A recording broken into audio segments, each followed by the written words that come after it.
the Hart Leadership Program. My name is Karthik Balasubramanian. I'm the director of the Hart Leadership Program, and we are really excited to have the opportunity to listen and engage a compelling question and topic about how data and organizing, topics that are often kind of imperfectly connected, in fact, how they really do live and nurture each other or not.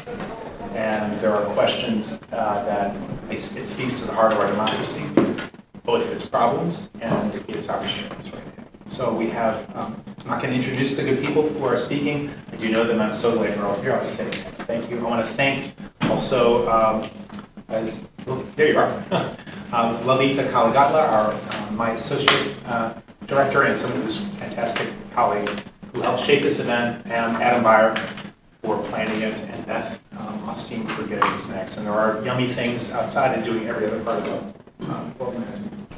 So there is a team at the Hart Leadership Program.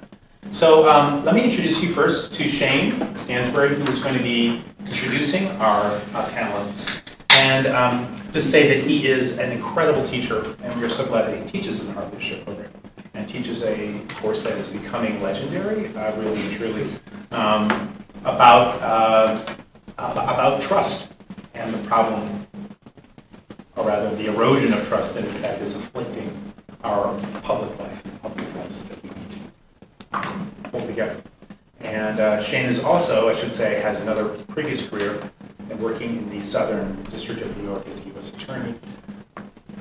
One of those obscure and not terribly prominent places in our political life today where so many key questions are being decided. So anyway, Shane, take it over. Thank you, Gunther. I'm sitting here a little sheepishly because I did nothing to help organize this event. Lalita and Adam and Beth and Gunther, I thank you guys for letting me do the introduction. It's a real privilege, particularly because I am super interested in this topic. Technology and data are obviously a huge part of all of our lives now, and when I talk about these issues, I'm often asked to talk about sort of the really depressing parts of it, like interference in elections and the stolen data and things like that. So it's really nice to be a part of a discussion that looks at data as a tool for strengthening our democracy. And I think that's part of what we're going to talk about today is, how can data be used to empower communities and allow people to become more engaged and more politically effective. Hopefully we'll get into the discussion of some of the risks that go along with that in terms of privacy and other issues, but it's really a terrific topic, and I think we'll all enjoy this conversation. So on to an introduction. So first of all, I love the fact that this is student moderated in true Hart Leadership tradition. Margaret Overton is over here on the end. She's a senior from Nashville, studying environmental science and policy. She's a member of the organizing team for Hack Duke, which is an annual hackathon focused on using tech for social good. I want to hear more about that later. She's been active in a number of environmental policy causes and currently serves as the Director of Environmental Affairs for Duke Student Government and is President of the Undergraduate Environmental Union. Karthik Balasubramanian Okay. I practiced it like 5 times on the way over here, and that was of course I screwed it up. Is a professor at Howard University School of Business. He received his undergraduate degree from Duke, which is probably the most important thing to say. And then he focuses his research on strategic data analytics, supply chain management, and optimization. And what I love about his work is that it sort of spans the globe from sub-Saharan Africa to communities in the United States.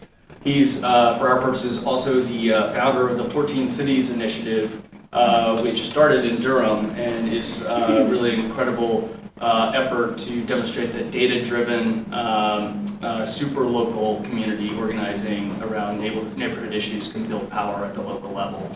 We'll look forward to hearing more about that. Amy Cox and Briana Brough, Bree or Briana? Either one. Okay, are the co-founders of Flippancy. And for those slow on the uptake, Flippancy is designed to, it's all volunteer, it's grassroots, and it's designed to have targeted direct voter outreach to elect progressives in North Carolina. So please help me in welcoming all of these folks today, because I think this is a really, really great panel, and I'm excited about the discussion.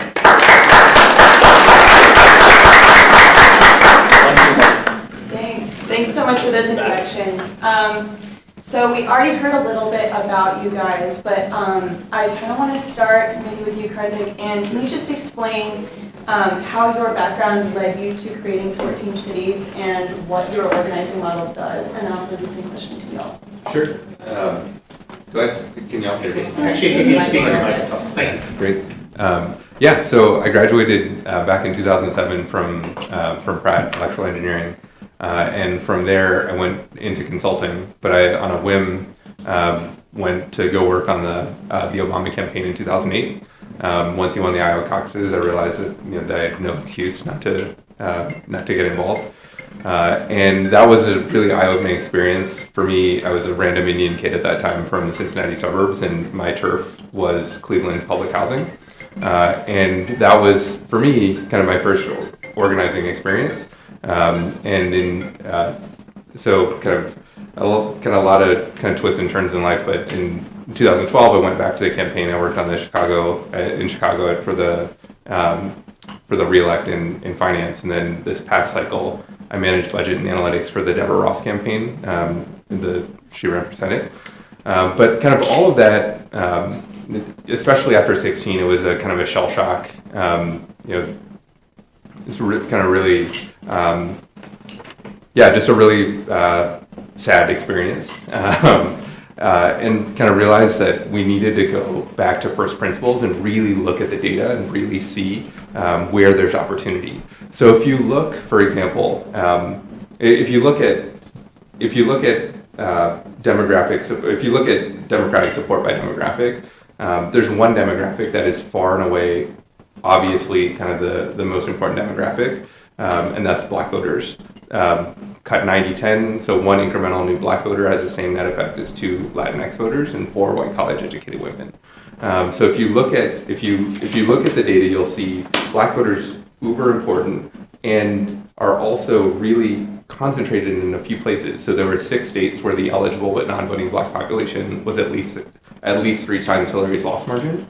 And in those 6 states, half of the population in those 6 states are concentrated in 14 cities.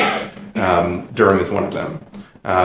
So in each of those, so essentially, Black voters in 14 cities really could shift the map, presidential map, governor's map, senatorial maps, etc. And if you drill down even further, there's incredible concentration, part of a legacy of segregation. But the flip side is there's an incredible concentration in specific places. So in Durham, for example, there are 5,000 census blocks in Durham County. 150 of them account for 40% of Durham's Black population.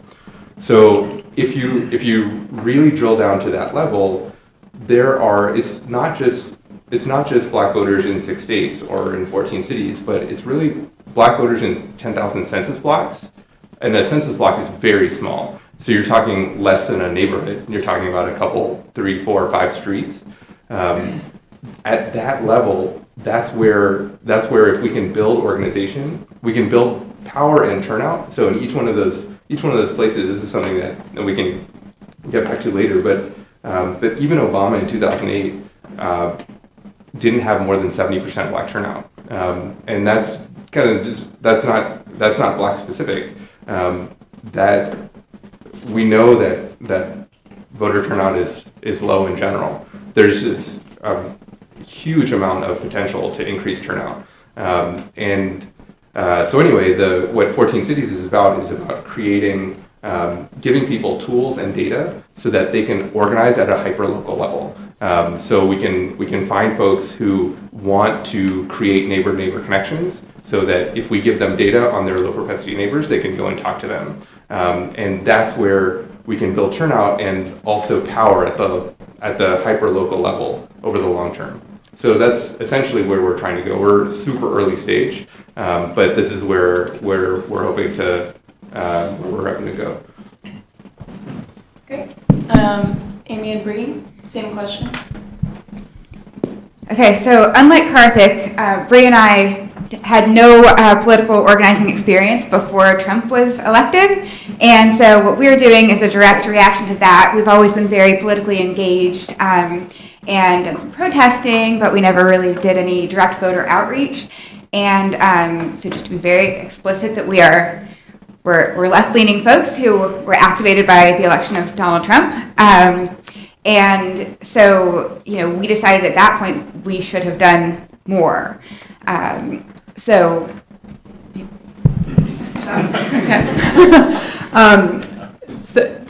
did you want us to say who we are and how we got into this too? Sure. Yeah. We are from Chapel Hill. We've been best friends since the 6th grade.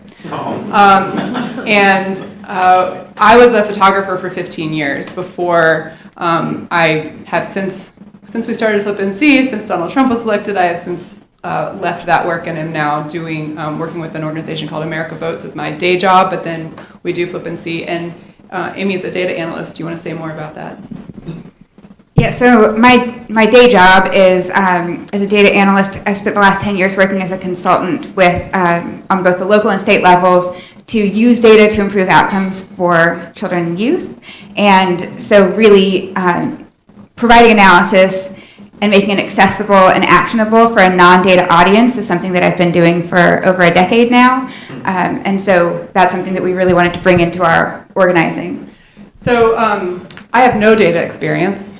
And but when we started Flippancy, the thing that we were really looking to do was figure out how we could take this feeling of desperation that we were feeling after Trump was elected and be useful with it.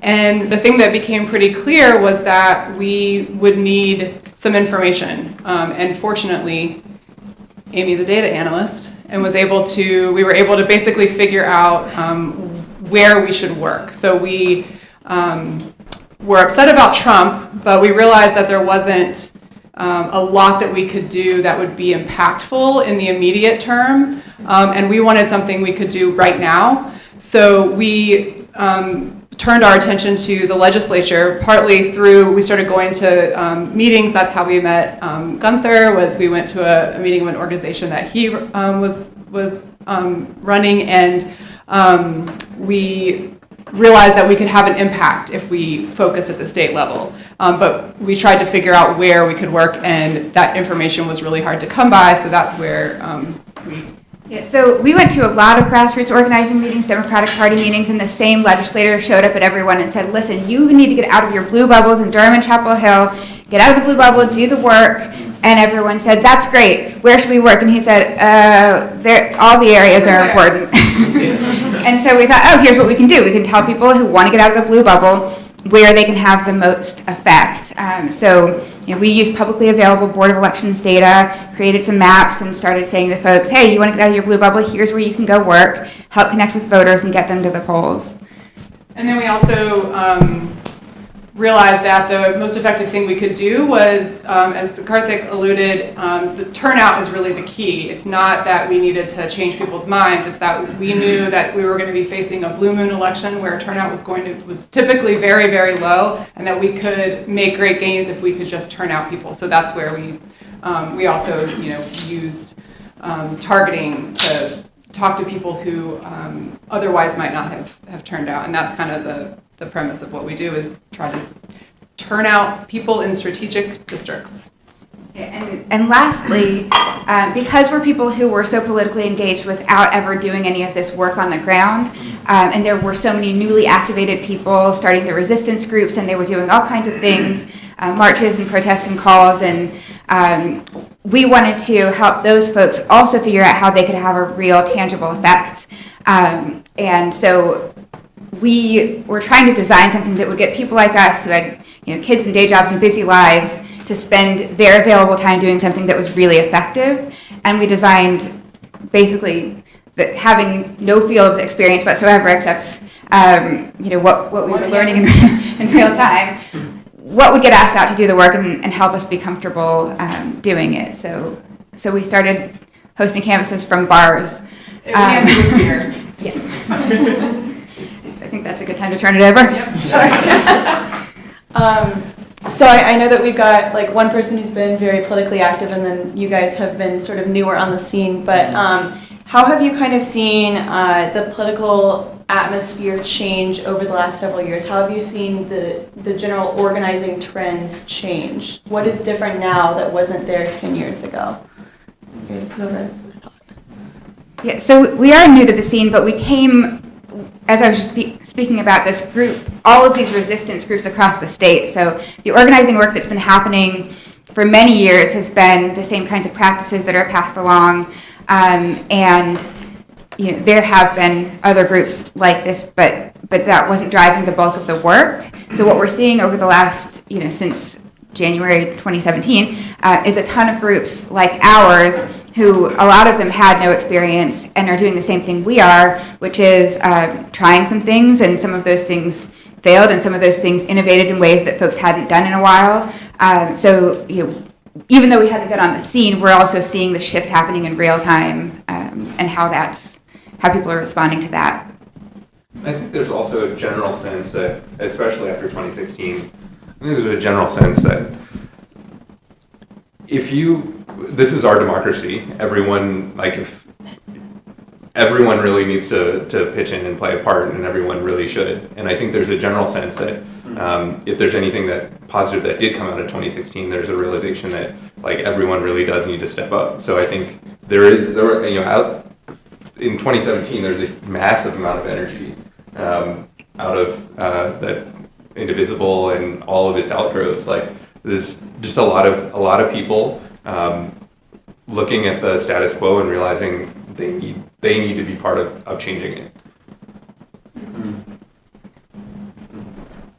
So kind of going off of that, a lot of what you've both alluded to is the importance of personal investment and personal kind of relationships in getting people out on the ground doing this work. You guys wouldn't have necessarily kept going if you weren't friends, and how do you, so my question is sort of, how do you turn all of the data that you're working with into people and relationships, and how do you sustain that work beyond just okay, we talked once? How do you activate people more in the long term? Sure, I can go. That's the point. So I mean, the point is to use data to create relationships. So we have there's one block in Durham that this is literally how it started. So we have an open source canvassing app called Hello Voter that we just pull the North Carolina voter file into, and the North Carolina voter file has all sorts of stuff, but kind of one important thing is voting history. So we can immediately see in one block, for example, there are roughly 100 eligible black voters, and 10 of them we know are municipal voters. So if you're a municipal, there are roughly 10% of people are municipal voters. If you're a municipal voter, you're engaged, and you want to get your issues that you care about, especially at a local level, amplified. And so those folks are kind of are already kind of already want to say yes. And what we can do with the North Carolina voter file is we can say, these are exactly those 10 people. So literally, I left a note on someone's door saying, we want to test this thing out. We're focused on building power and turnout in your specific block. Are you interested? She called me back. I gave her a map. I gave her Hello Voter access. And she got her mom involved. They got 2 more people involved. And then with Hello Voter. So they were just looking to see who are the other people who vote all of the time. That's what you could use the data for. You can just immediately go and find these people who live in your neighborhood that you don't necessarily know. But now you know additional things about them. You know that they vote all the time. And that's how they recruited the rest of this group. And then what we know is that the 40% of people who didn't vote in 16, we know who they are. We know the set of people who voted in 12 but never again. We know the people who are registered but have never voted. And then in some cases, we're able to pull in unregistered data, not from the North Carolina voter file, but other sources. So what we can do is we can, and this is the hope for 14 cities, is that we can create these groups of high propensity voters that can go and talk to their low propensity neighbors with data and with a free tool. So I think that there's a couple things, but one is you can use the data to, it's a tool, right? You use the data to inform the ask, and then, but the important thing is you do what Karthik did, and you make you ask people to do something. So what we did was reached out to basically every person that we knew and asked them to come to a bar and hear a presentation on what we thought needed to happen. And then, the presentation included evidence and data, and then we were able to say, okay, and now we need you to do this specific thing. Will you do it? And so the data informs sort of who you're going to ask, and then kind of helps you make the case, I think. Yeah, and so in recruiting canvassers in the first place, we weren't using any data. It was all relationship building. But there are several ways that we're using data to keep people engaged. One of them is to, as Bria's saying, use the data to make the case and explain the strategy and why we're doing this, how they can be most effective. And that gets people on board. They want to feel like their time is being used effectively. Another thing we're doing is, because we developed this thing we made up from scratch, is we really want to use a continuous improvement culture. We want to get feedback from people who are involved. We want to keep them coming back, so we survey people constantly, and then we change things, and then they see us changing things, and we say, hey, that was a great idea, we're doing this thing you suggested, and so they feel valued. And we do this, so we're collecting data, and we're also having conversations with people as they're coming back. And I think that's really important for continuing those relationships. We're using data to figure out who was coming and who stopped coming, who we're going to text, who we're going to reach out to. But it's really, that relationship building and data use go hand in hand when we're talking about building a volunteer base. Yeah, it seems like you guys are approaching the same kind of problem from two different angles, right? Like, you guys are focused on the canvasser experience almost, like how can we get people to stay engaged, to organize other people to get out, and they build that through those like personal relationships that they already have. Whereas like Karthik, you were sort of focused on like the voter experience and how can we reach the right voters who can then build on their existing relationships and networks to like continue to have them involved in their like local political climate, right? So kind of changing angles here. Right now, as Sean alluded to, there's a lot of concern over privacy. So you've got social media giants, you've got Facebook and Twitter who are gathering all of this personal data and they're selling it, and campaigns are able to use that to target super specific groups of people, right? And obviously that's raising a lot of concerns, because how are we protecting our privacy? How are we treating our personal data? So I'm kind of curious, have you, in your personal experience, ever run into anyone who's been like skeptical of you or like suspicious of like, oh, how did you find me? Like, where did you get my data? And like, how do you deal with that sort of concern? Part of the training that we provide is, we know that people will ask, we might say, hey, thank you for voting in 2018. Here's what we accomplished. And they'll say, how do you know I voted in 2018? And so part of what we're training people to do is respond to that.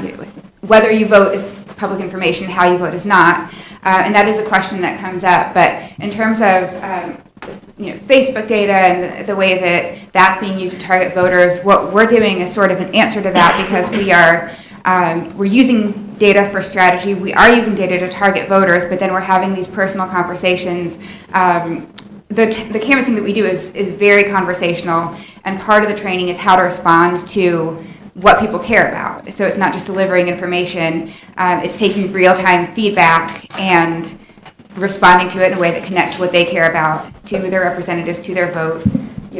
I just have an interjection. I personally am a lot less freaked out by someone coming to my door and saying, I want to talk to you about an issue, the issues you care about, or why didn't you vote in 2016, than I am by my phone giving me ads for something I talked about yesterday.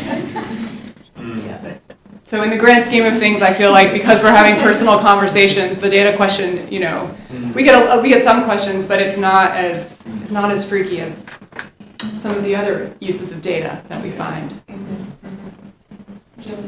That's right. That's right. I mean, the North Carolina voter file is free. It's updated at 7 a.m. every Saturday, and it has your name, it has your address, and it has your voting history, it has your age, it has your race. All of these things are free and openly accessible to anyone. And there are kind of nefarious ways to use it, but kind of the way that when we've gotten that question a couple times where it's just like, how did you get my data? How do you know this? And it's just like, we turn around, especially with high propensity voters, it's like, well, we know that you're among the top 10% of people in this block. So you're great. You're great. and that informs the ask. It's just like, you're one of the 10% of people, and this is an opportunity. We can tell you which of those neighbors can amplify your voice. So kind of in a broader sense, what do you think an ethical use of political data looks like? How can you use it in a way that is actually in voters' best interests? How do you bring in that ethical question into the larger political organizing atmosphere? It's a big question. I think the unethical use of voter data is for suppression. So basically, if you find people and you try to get them not to vote, but I think in general, voter turnout is low in this country, and we have an opportunity to increase it, and we need to use everything that we have to increase it, including all of this voter data. I think also using data to find people who aren't voting and be genuinely curious and caring and not go to their door and say, you should vote because it would help me, but find out why they're not voting and be genuinely curious and interested in why they aren't voting and what would need to happen for it to feel worth it for them to vote is a good use of data and feels ethical. And there's also a lot of research that shows that a little social pressure that lets people know that whether or not they vote is public record actually does help get people to the polls. I think you have to be careful and caring about how you relay that information to them so it doesn't feel kind of patriarchal or but it is useful, and I think that's a good use of that data. I don't know the answer about the rest of the big data though. Yeah, none of it's ethical. Well, I was just going to say, none of what we're using is big data in the way Facebook is using it. We're, as Karthik said, using publicly available Board of Elections data. So. It's very different. Yeah, that kind of is an interesting thing that you both just brought up, where something that they've started doing in my hometown is considering sending out mailers saying, here are your neighbors who voted, here are your neighbors who didn't vote, and trying to shame people into going and voting. And I'm curious whether you think that sort of approach, or at least building it into more of a collective thing, because I think often voting is a very solo, individual, you don't really do it with people. So how do you kind of build in that social network structure into what you're doing? Yeah, so Ted Cruz did this in the Iowa caucuses. It's called social pressure mail, and it moves the needle about 2.5 percentage points or so. Wow. So it does move the needle, but it also pisses people off.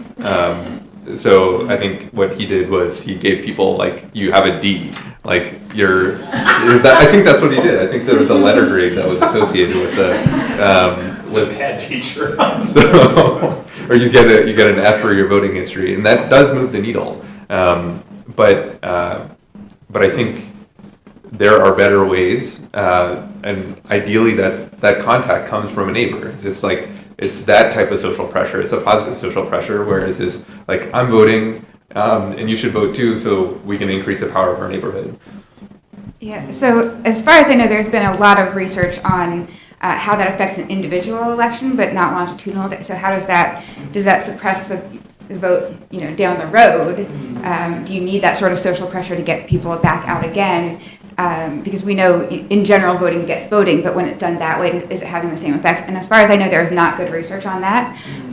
We use social pressure in a very positive way. If they voted, it's, thank you for voting. And, if they're not voting, some of us who've been voting regularly our whole adult lives, and who were taught how to vote by our parents, maybe even who grew up with that model, there can be a bit of a condescending, I can't believe people aren't voting, don't they know what happens when they don't vote, and not understand why people don't vote. And why people don't vote, there are a number of reasons, and voter suppression is part of it, but it's also, there's a lack of information. There might be a lack of information about where, anything about the candidates, where they stand, about what is happening at various levels of government, how that affects people's daily lives. There's a lack of information about how to vote. Those of us who are taught how to vote might not think about that. But when you go and have a conversation with someone and you provide the information and then you trust that they're going to make, given that information, the kinds of decisions that we make, we've all had that information, that's treating it very differently than this sort of social pressure, well, your neighbors are doing it and you're not, kind of framing. Yeah, we're done. So one thing that I really like about hearing both of your stories is that it seems that you're doing very complementary things, like you're building voter bases and you're also building networks of organizers and canvassers. And those two are really going to build off of each other, I think, in the long run. So I'm curious how you are trying to build in sort of a longer term civic engagement strategy into what you're doing, because I know it may seem like 2020 is the year and everything is building up to this one thing, but what are you thinking about the future of organizing? What do you think that looks like down the road? So our bet is it's a long-term, it's a whole point of organizing is to build long-term power. One manifestation of that power, or one way to use that power is to vote in elections and have an effect on policy. But you can also use that same power to get people. So this block created a petition about LED streetlights, and they got 30 petition signatures, and they sent it to the city councilman, and then they sent it to the police department, and now they're getting their streetlights. That's something that has nothing to do with an election, and that's something that if you can build on that, every single incremental person who you get to sign that just increases the power base, and that's something that cycle after cycle after cycle, it will matter. The more, ideally, where we get into this virtuous cycle where more and more people vote because they see that their vote and their voice actually matters at all levels of government. So kind of our hope is that the organizing is a long-term thing, and yeah. I think our answer is a little bit different because as Flippancy, we are very much hoping to work ourselves out of a job next year. But so we're not trying to, hopefully we won't be trying to Flippancy forever, but what we do is try to partner with grassroots groups that are on the ground, that are in the places, because our model is that we take people who are in, for lack of a better word, a blue bubble, safe districts, and ask them to go volunteer in places that are competitive. And so we are kind of taking folks into a community that isn't their community, and so we try to partner with organizations that are there so that those folks are getting the benefit of the people that we're talking to on the doors, and helping to grow their organizations that way. Because you're right, community organizing is really important, but that isn't really what we're doing. We're doing year-round but electoral work right now, and maybe there will be a use for that. And I think the other piece is I do think that the conversations are really important, and having, whether it's canvassing or whether it's people talking, to their networks in a different capacity, but those we'll be thinking about ways to keep that going and encouraging people to have those kinds of conversations forever. That's right. So So you're both working with data that you talked about. It's like publicly available. Anyone can see it. But obviously you're both, at least Amy and Karthik are very like data oriented, and you've done a lot of analysis on like where you should focus your energy and all of that. So just as a hypothetical, what do you think is missing from your data? What would be useful if you could see it? What would be nice to know? If you could just like wave a magic wand. Go for it. Okay, so I have a couple of answers to this. One is that the data that we're using to target both regions and individuals is really good. We're getting the people we expect to get. We know how to talk to them. And so I don't have really a data wish list as far as that goes. But they're limited strategies and messages that have been used over and over again. And what I want more data on, and as we're doing this work, and as I hope other folks are doing this work in innovative ways, is that we are using a good experimental design whenever we can to test new messages with different kinds of voters in different ways, and taking new lessons from that. So that's more my wish list at this point, is message testing, and that's an ongoing way that we can use data to become more effective over time. So mine would be clean data. So there's a lot of garbage in the North Carolina voter file. I lived in NC, and I'm still an active voter in NC, and this has been years. So it's and I even updated my voter registration to say, or when I was registering in DC, for example, like cancel my previous voter registration. Do you want to do that? And they said yes, and it's I still show up as an active voter in North Carolina's Board of Elections data. And kind of when you couple that with the fact that a lot of people move a lot, we end up with really bad data. So up until the very end, of every election cycle in 08 and 12 and in 16, especially in Black communities, you have really bad data. And that's something that we don't need to wait at the end of. We don't need to wait until right before the election to fix.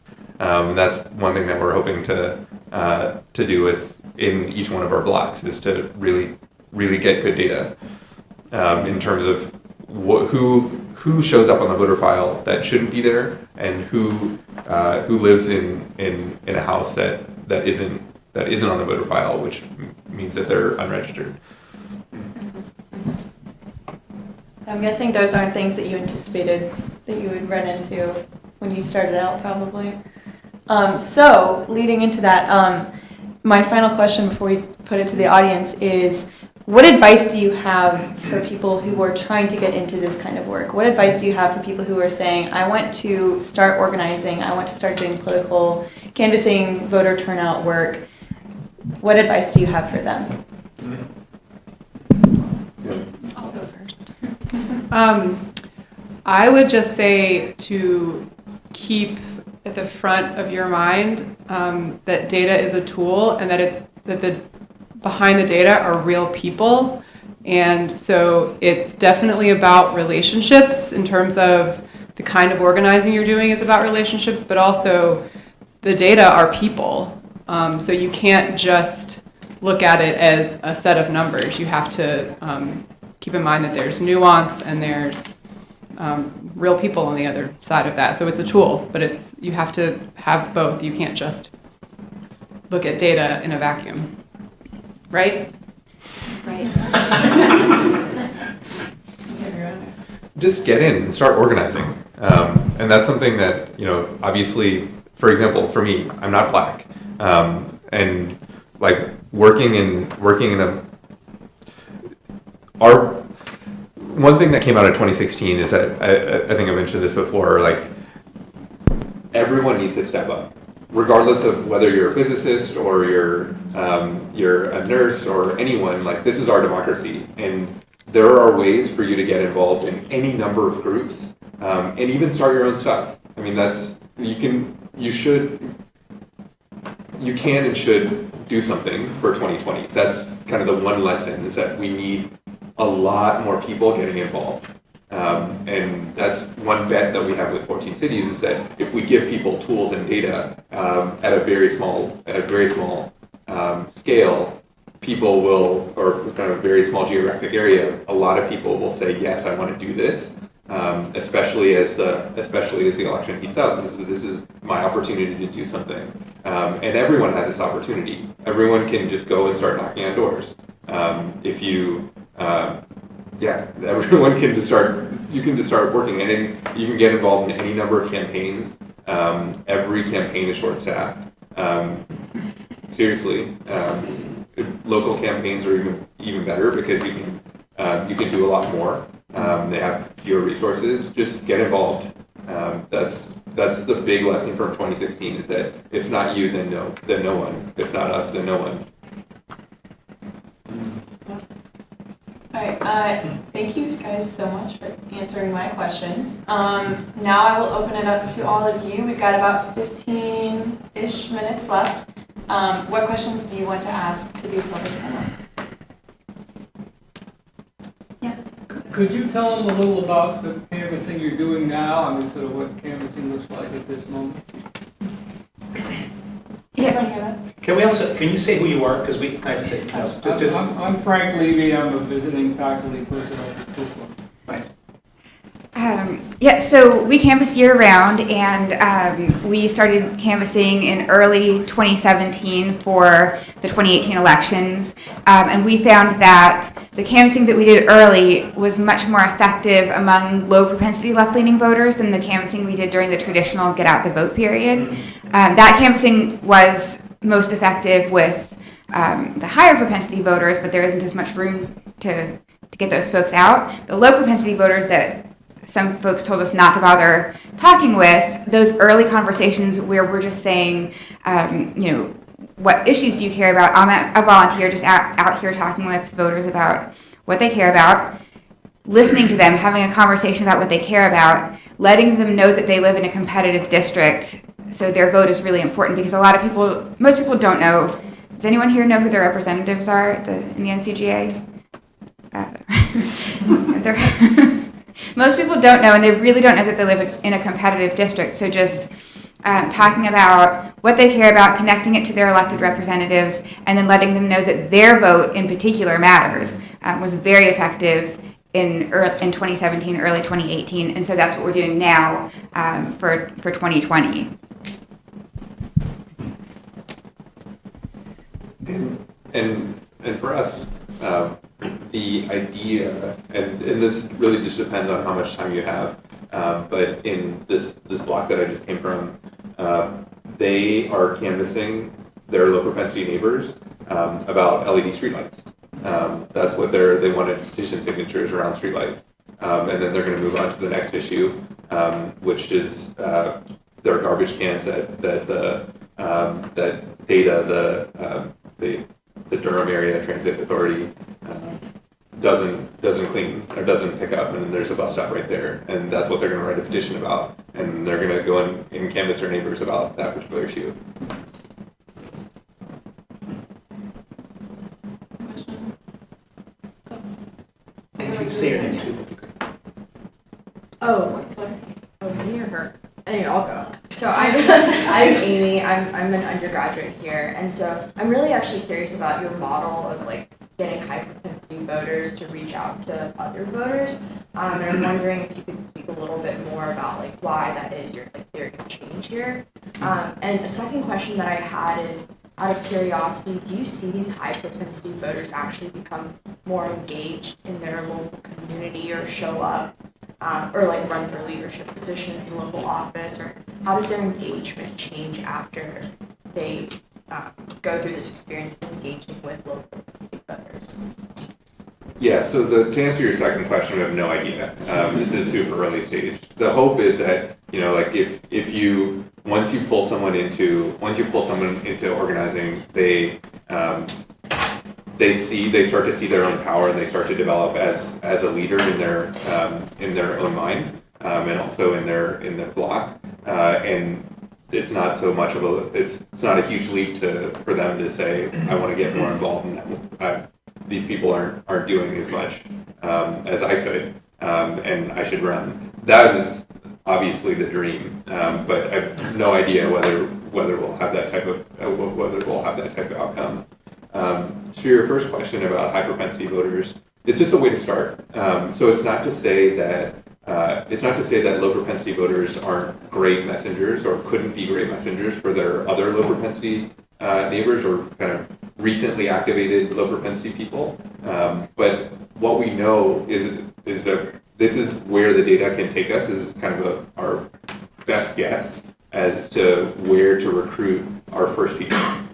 These are people who are already engaged, who voted in. If you're voting in municipal elections, and you're voting in midterm and presidential elections as well. So you know how to vote. You know, in general, you know what the local issues are, and you're potentially a good messenger for your neighbors. So that's just to say this is a place to start. Wait, Thank you. I'm an undergraduate student also. I'm just wondering, like, what do you think would be the impact of big data on political polarization? Will it aggravate it or will it humanize it? You want to take that? So, again, I'm not responding to this in my organizing capacity. We are already seeing a huge effect of hyperpartisanship and polarization because of the use of this big data through Facebook, and that is the strategy behind it is hyperpartisanship.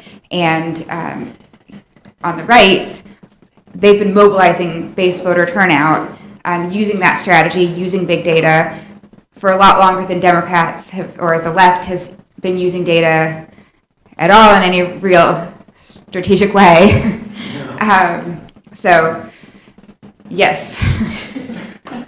And to the extent that it's used for suppression, that's literally the worst case scenario, and we've seen that before. We saw that in 2016. But it doesn't have to be that way. Again, you can use big data to target volunteers and recruit volunteers. And this is kind of on our roadmap, is like, how can we get more folks to take the first step into becoming a block leader? Yeah, so a lot of you were saying how 2016 was a huge motivation factor, and it took 2016 for everybody to realize that we all have a responsibility to our democracy. But if we're trying to avoid another 2016, every 8 years, do you guys have a strategy, I guess, to make people not be comfortable in the event that we do win in 2020, so you guys don't have to keep living NC every 8 4 years? So to me, that's a big concern. And when Bree said put ourselves out of it, she doesn't mean we're going to disappear. She just means we're exhausted right now because we also work full time and have kids. We're just really hoping to Flippancy. We're not going to go away. But that's a big concern, especially if we take the White House in 2020. We see midterm drop off among, especially among Democratic voters. But when there's a Republican in the White House, we see 5 or 6% drop off compared with Republicans. So one thing that we want to do, and again, this is just something we're talking about testing, but because we're concerned about that, what we want to do right after the 2020 election is reach out to folks who voted and say, thank you so much for voting, and here's what your vote did, and see if that contact right after the election saying your vote was important will help get people to the polls in 2022 if we can build on it that way, and keep folks engaged after the election and remind them of what their vote did. I'll add something to that. I think that what 2016 did for a lot of people, us included, was create this tension of something bad has happened and we have to do something about it, where before I at least didn't really feel, A, I was pretty comfortable, and B, I didn't really feel like I personally could have an impact. And so I think that the strategy is to say, look, we've had an impact, here's what we've done, now we have to keep going, and here are the things that we can do if we make the commitment to keep going and be able to think about it in a sustainable way. So one of the things that we're, although my personal career change notwithstanding, most people that we kind of work with are not full-time activists, So creating a model of here's how you can be engaged. If you have a few hours a week, here's where you can put that time and energy in a way that's useful and gets us to the goals that we have as a society or whatever. So keeping the tension basically is, I think, the strategy. And I think civic engagement isn't just about voting, and organizing can build a power base where you can flex that power outside of voting. And that's where I think in the ideal case, this is again like kind of the dream scenario is where people really start to see that they can get their neighbors together and start affecting local, hyperlocal policy. So that, for example, the trash cans get emptied every week. That's something that 90% of people don't vote in local elections. Like that's something that's literally it's a stat. It's 90% of people don't vote in local elections. So it's not. So there's an opportunity to build real civic engagement, not just like every 4 years where we've got a presidential election, but like really chip away at that. What does city government look like when we've got 80% turnout? That is a totally different thing, and I think that's something that kind of we as basically everyone who cares about democracy really should be worried about. Is where we are. Literally, like you can get elected mayor with like 4% of the city's population. That's crazy.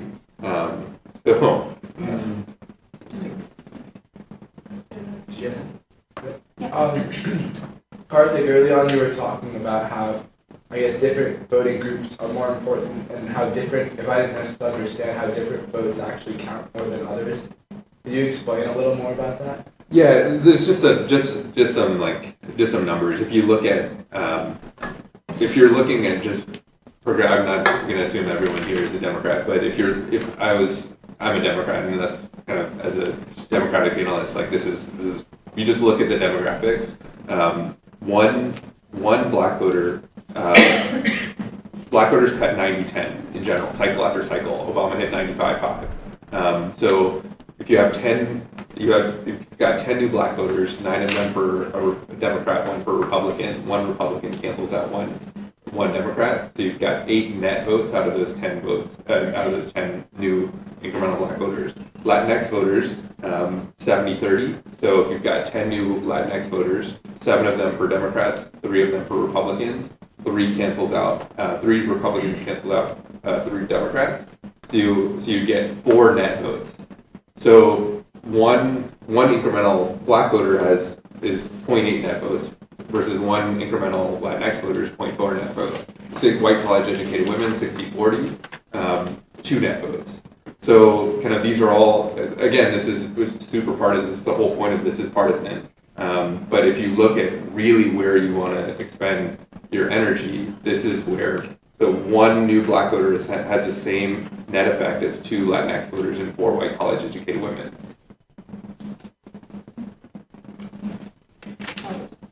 So just a quick, I guess a quick comment on that question.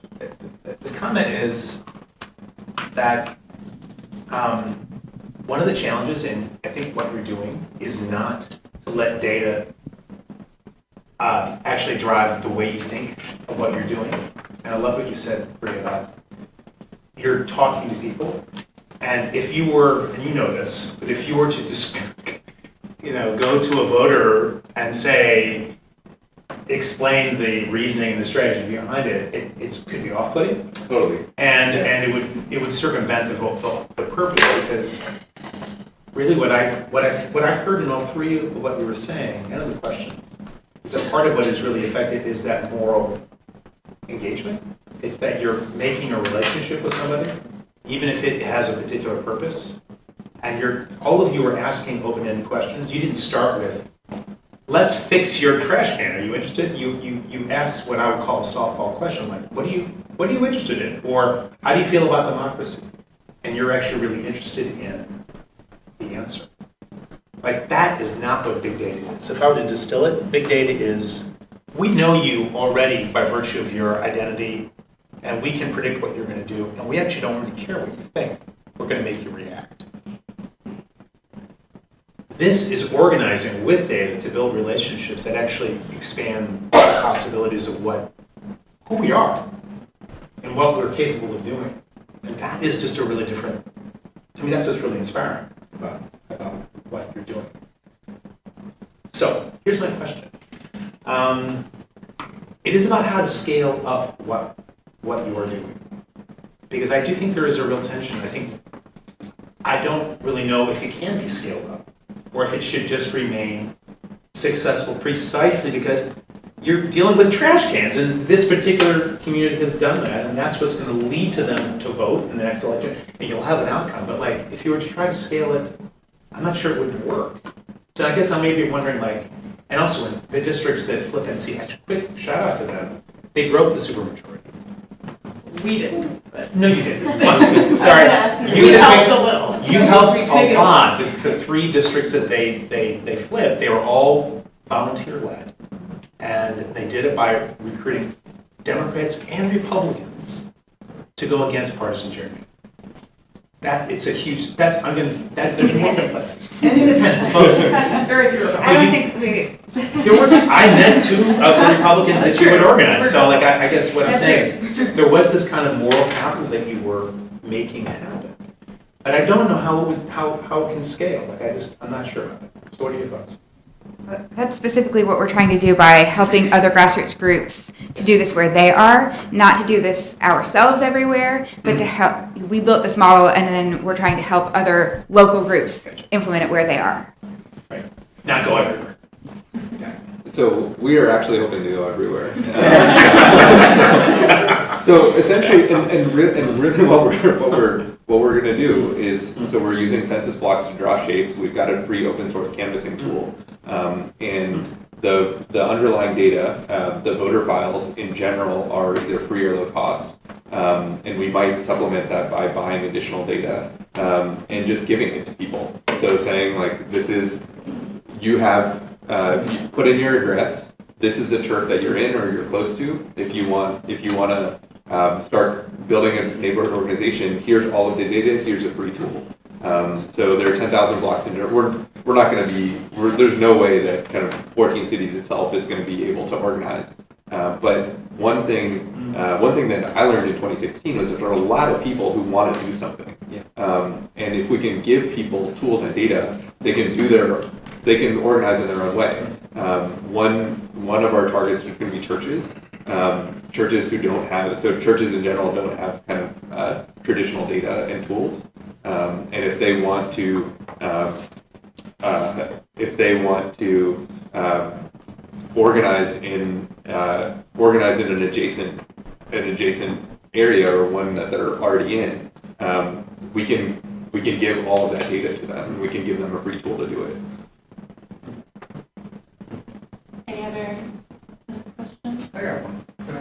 We'll go here, yes. I'm Tony Brown. I was fortunate enough to have Karthik as a student. And I'm sitting there listening. We have a lot of young people around the table. And let me be audacious and sort of think out 10 years. And I understand big data because I started my career in the insurance industry in the actuarial function 50 years ago. So I understand that. But it seems to me that everyone is going to get very good at what Karthik's trying to do now. Take readily available data and do something and be a data and analyze it. And that's going to be replaced down the road with the importance of data design. And data design might require innovative ways to get that data. And so what do you think about this idea that there'll be a shift over the next 10 years in terms of people having a point of difference with their ability to design and get data that is not readily available? So the data that I think, so this is the dream, is where you start to have neighbors going and collecting data on their neighbors. Like the real data, like what do you care about data? That data. Let me jump in. That data could be an N of 1. Right? You don't have to roll up all data to have it be data. Mm-hmm. But that was Gunther's point, I think. I didn't mean to interrupt. Keep going. Yeah, so, there are plenty of people who do a lot of very sophisticated analysis with this sort of data, and none of those most of those people are not connected to anyone on the ground who can do the work. And the people on the ground who can do the work are not connected to the data, and they don't have a way to make strategic decisions based on that data, to know what to do with that data. And so I think what we're both doing here is making that data, again, accessible and actionable. So, it doesn't matter how much sophisticated analysis is happening if that's not reaching grassroots organizers in a way that they can use it. Can I jump in a little bit? So I'm Kathy Swartz, and I'm a visiting faculty member here at Stanford. And Frank and I have gone canvassing with Bree and Amy and Flippancy. And I think one of the important things here is that you got maps. So here, here's where you're going to go.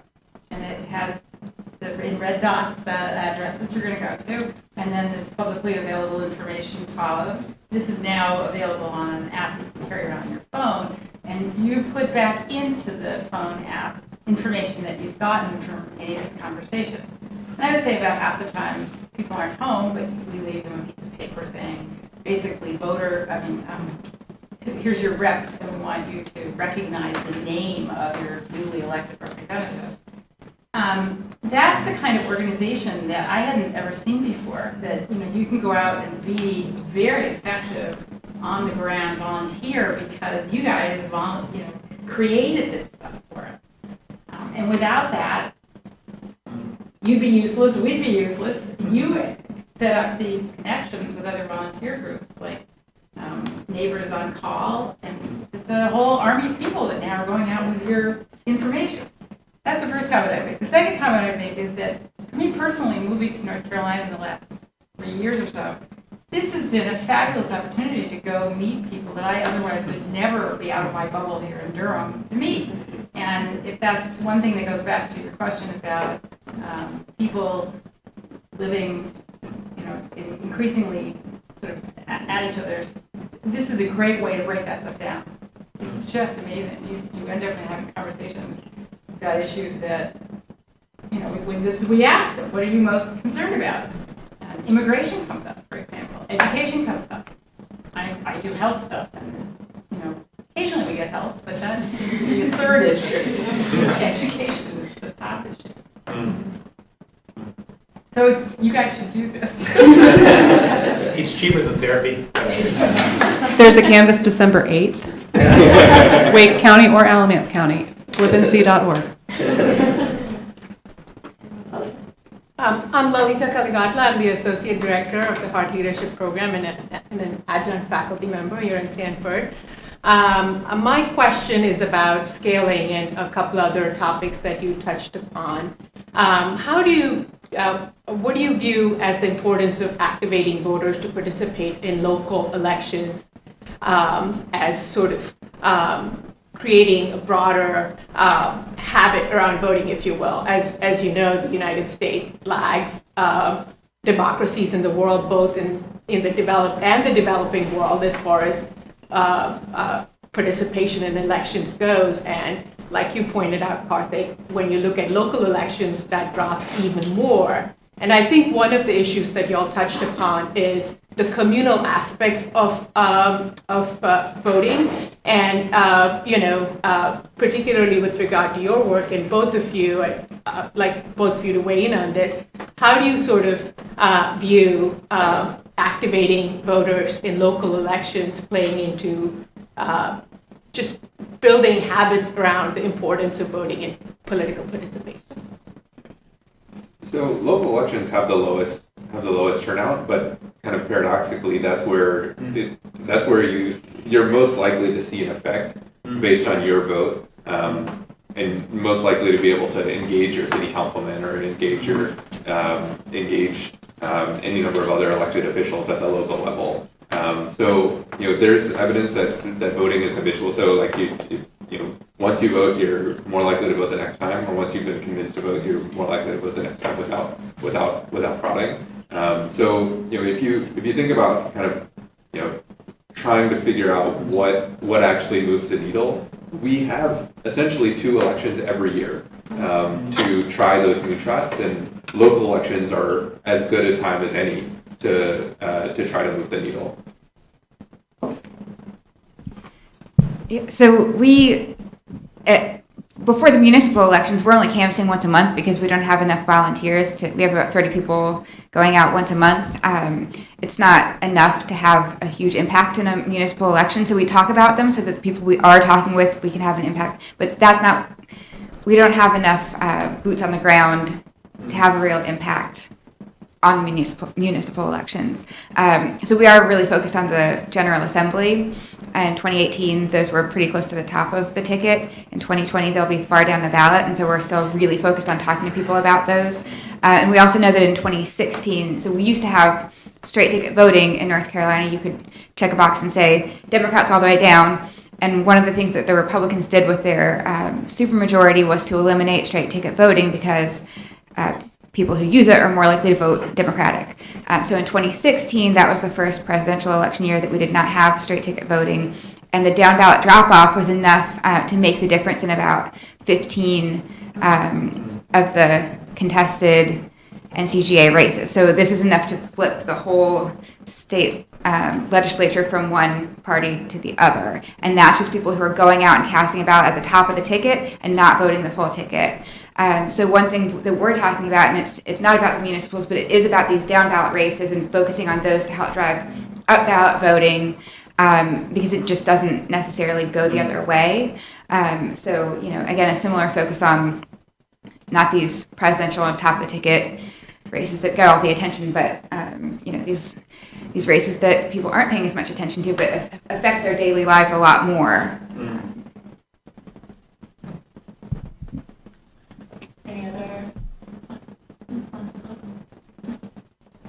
All right, well, thank you all so much for coming. Thank you so much to our panelists. We'll stick around for some